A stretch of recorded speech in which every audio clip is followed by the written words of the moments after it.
चुनाव में बचा तो ये इतनी अफरा तफरी क्यों है? ये अफरा तफरी इसलिए है कि ये लोग एक बार फिर से इस के आधार पे यदि हम परीक्षा लेंगे तो कैसे रोकेंगे? उदाहरण के लिए मान के चलिए हमने हिंदी में कोई पेपर लिखा और उस पेपर में सवाल आया एक मुहावरा, आंख का तारा, इसका मतलब क्या होता है? आग बबूला होना, इसका मतलब क्या होता है? कमर कसना, इसका मतलब क्या होता है? तो आपके साथ साथ आधा भारत के लोग इसका उत्तर जानते हैं कि आंख का तारा मतलब होता है बहुत प्यारा, कमर कसना का मतलब होता है तैयार होना, आग बबूला का मतलब होता है गुस्सा होना, क्रोधित होना। आधा भारत इसका उत्तर जानता है। लेकिन इसी सवाल को अगर हम अपनी भाषा में, झारखंड की क्षेत्रीय भाषा में पूछेंगे कि पकड़ करे हाथ करे करे झांक की लगे मुझे,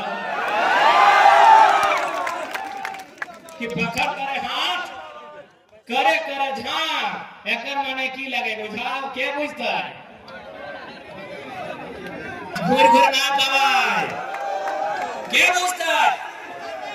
यानी अगर गवर्नमेंट के पास दिमाग हो तो वे फॉर्म भी ले लेंगे और वे रुक भी जाएंगे, लेकिन न इनके पास दिमाग है और न दिल है, इसीलिए पत्थर दिल होके झारखंड की नौकरियों को बेच रहे हैं।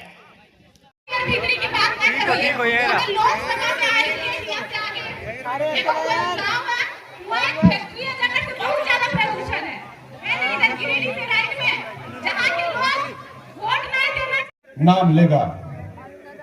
समस्याएं अनेक हैं, शिक्षा, गरीबी, भूख, हॉस्पिटल की कोई व्यवस्था, भ्रष्टाचार। मामला ये नहीं है, मामला बहुत दूर तक जाता है। लेकिन आज की सभा का जो नाम है वो है बदलाव संकल्प यात्रा, और ये यात्रा उस दिन समाप्त होगी जिस दिन इस झारखंड में हम लोग बदलाव ला कर रहेंगे।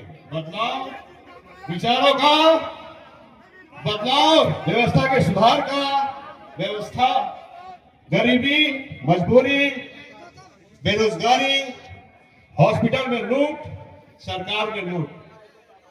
भाइयों और बहनों, हम यहाँ इकट्ठा हुए हैं ये संकल्प लेने के लिए कि आने वाले दिनों में अगर हमारे जयराम जी सीएम बने, हम लोग अगर सरकार में आए तो हम लोग भी वो कस्बों को ना भूले जो सब झारखंड के स्थापना के समय हम लोगों ने लिया था। हम लोग निसंदेह उस समस्याओं को, उस सपनों को और जितने शहीदों के सपनों को हम लोग पूरा करने की कोशिश करेंगे। धन्यवाद।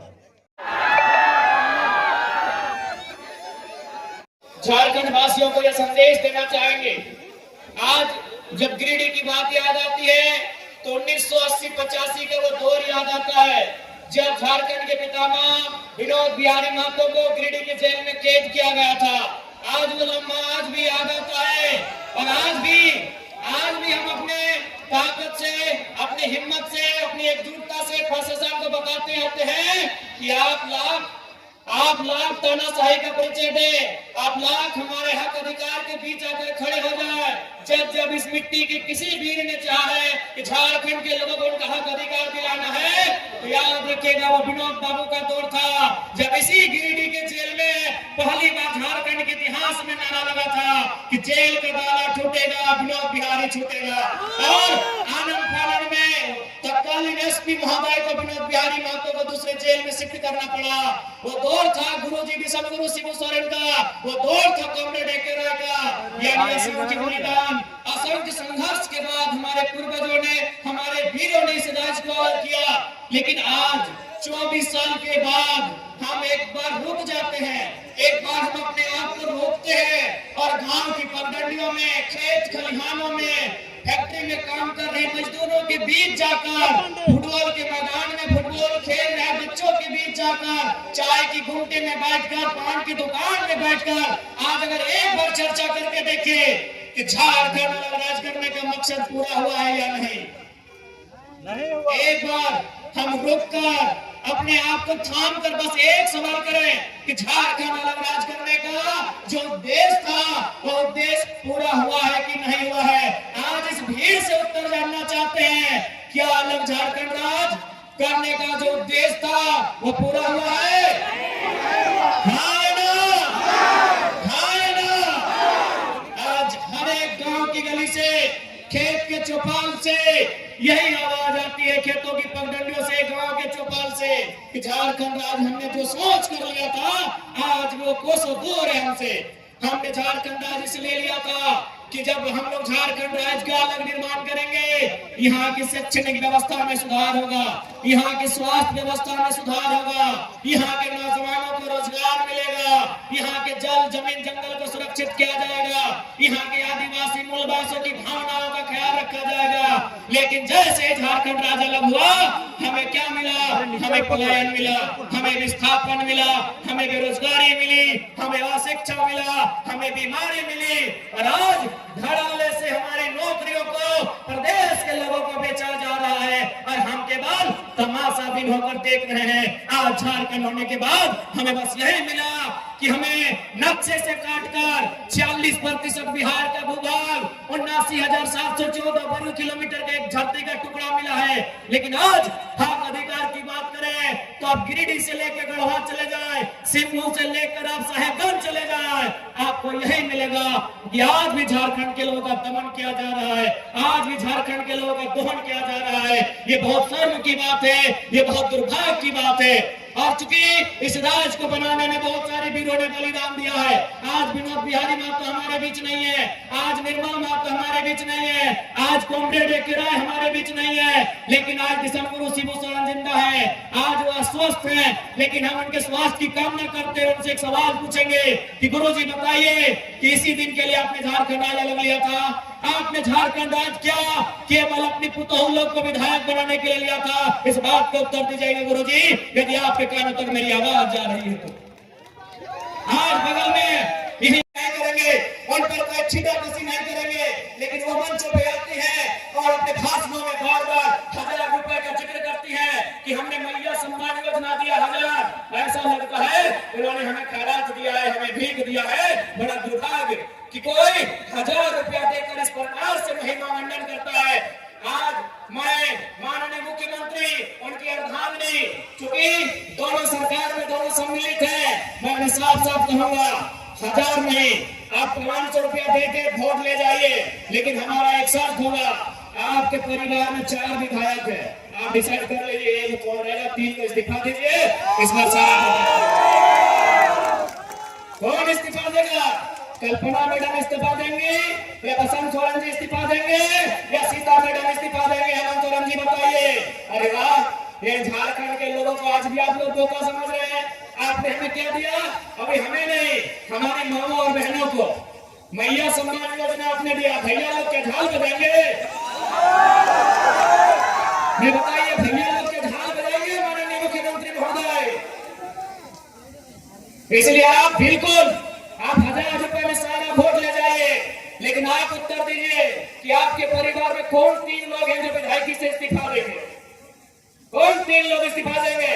या यदि आपकी मैडम अगर वो गांडे से विधायक रहेंगे तो मुख्यमंत्री महोदय आप बरहट से मुख्यमंत्री के पद से इस्तीफा देंगे। क्या एक परिवार के लिए झारखंड राज्य अलग बना था? क्या एक परिवार के लिए झारखंड राज्य अलग बना था? बताइएगा। नहीं ना? तो ये कौन सा ड्रामा है भाई? ये कौन सा महिमा मंडल है? आज हमारे राज्य में पलायन बढ़ रहा है, आज हमारे राज्य में बेरोजगारी का दर बढ़ रहा है, आज हमारे राज्य में अशिक्षा का दर बढ़ रहा है, आज हमारे राज्य में मजदूरों की संख्या प्रवासी के रूप में बढ़ रही है, और आप 1000 रुपए देकर हमें भगाने का कार्य करते हैं, तो ये दुर्भाग्य का बात है। और भी अच्छा से कंपटीशन की तैयारी करें और झारखंड की नामधारी परीक्षाओं में बैठे। आज आपको मालूम है सीजीएल के साथ क्या हुआ? मालूम है आपको क्या हुआ सीजीएल के साथ? पेपर लीक का मामला। आज सीजीएल के साथ क्या हुआ? पेपर लीक का मामला। आप सोच के देखिए, सीजीएल की परीक्षा जिसका इंतजार 2015-16 से किया जा रहा था कि नहीं? 2015-16 से सीजीएल की परीक्षा का इंतजार किया जा रहा था। आज 2024 में 28 जनवरी 2024 को सीजीएल की परीक्षा होती है, लेकिन 2 घंटे बाद पुनः पता चलता है कि पेपर लीक हो चुका है। पुनः री एग्जाम लिया जाता है। एग्जाम कब लिया जाता है? 21-22 सितंबर को लिया जाता है। पुनः री एग्जाम में भी पता चल रहा है कि पेपर लीक किया जा चुका है। ऐसे में आप तमाम केवल नौजवान पढ़ने वाले छात्र नहीं, अभिभावक, माताएं, हमारे तमाम अभिभावक, आपको भी गुस्सा आना चाहिए, आपको भी गुस्सा आना चाहिए कि आपने इन सरकारों को क्यों चुना था। हमारा ध्यान नौकरियों की ओर जाता है। एक बहाली में अगर मान के चलिए जेपीएससी की बहाली आती है, 250 सीट होता है, 350 सीट होता है, 350 सीट होता है। लेकिन आपको मालूम है इस राज्य में इनकम का जगह कहाँ है? आपको अभी तक मालूम नहीं है, क्योंकि हमारा माइंड उतना डेवलपमेंट ही नहीं है, हमारी सोचने की शक्ति वहां तक गई ही नहीं है। अरे नौकरी वन टाइम अगर जेपीएससी निकालती है तो 250 सीट ज्यादा नहीं रहता है। लेकिन आपको मालूम है आपके गांव में, आपके पंचायत में, आपके प्रखंड में, आपके जिला में जो भी सरकारी मकान है, जो भी सरकारी भवन है, वहां केवल 2-4 अधिकारी सरकारी होते हैं, बाकी एजेंसियों को ठेका दिया जाता है, बाकी कॉन्ट्रेक्चुअल लेवल पे आधार पे होता है, बाकी टेंडरशिप के आधार पे होता है। आप जो पंचायत भवन देख रहे हैं उस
उस शख्स को सुनने के लिए आए हैं जो आज झारखंड में एक नई उम्मीद बन करके सामने है, और वो है टाइगर जयराम महतो।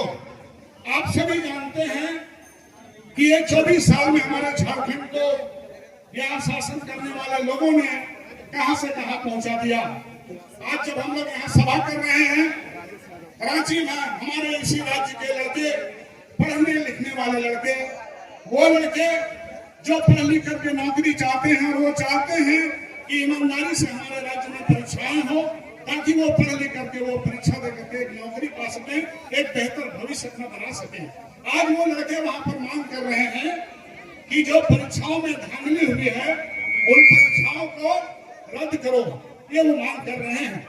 आज हम लोग यहाँ जब सभा कर रहे हैं तो आप जानते हैं कि इसी गिरिडीह के आसपास ही, और इस सभा को देखते हुए, इस सभा के असर को कम करने की नियत से सत्ता में बैठे हुए लोग, वो लोग चाहते तो सभा आगे पीछे भी कर सकते थे, लेकिन हर तरह की जुगत भिड़ाई गई ताकि यहाँ बदलाव संकल्प सभा में लोग ना पहुंचे या कम पहुंचे।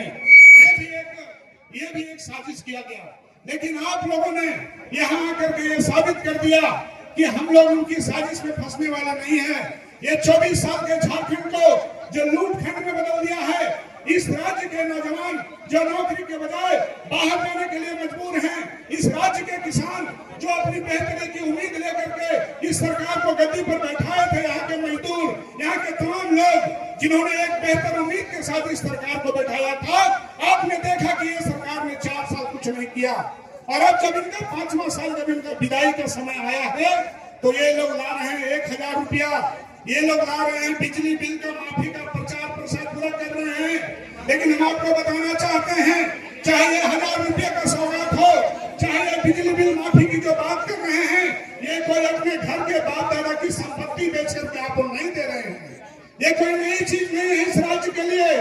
इस राज्य के लोग टैक्स भरते हैं, हमारे राज्य के लोग, हमारे राज्य जो है वो इस देश में सबसे ज्यादा खनिज देता है, सबसे ज्यादा टैक्स हम लोग को मिलना चाहिए, और उस टैक्स से ये बिजली का बिल कौन कहे, आपकी तमाम जो पब्लिक सेक्टर की चीजें हैं वो आपको मुफ्त में मिल सकती है। ये हमारा जो है वो लाठियां खा रहे हैं और लहूलुहान होकर के अपने अधिकार की मांग कर रहे हैं।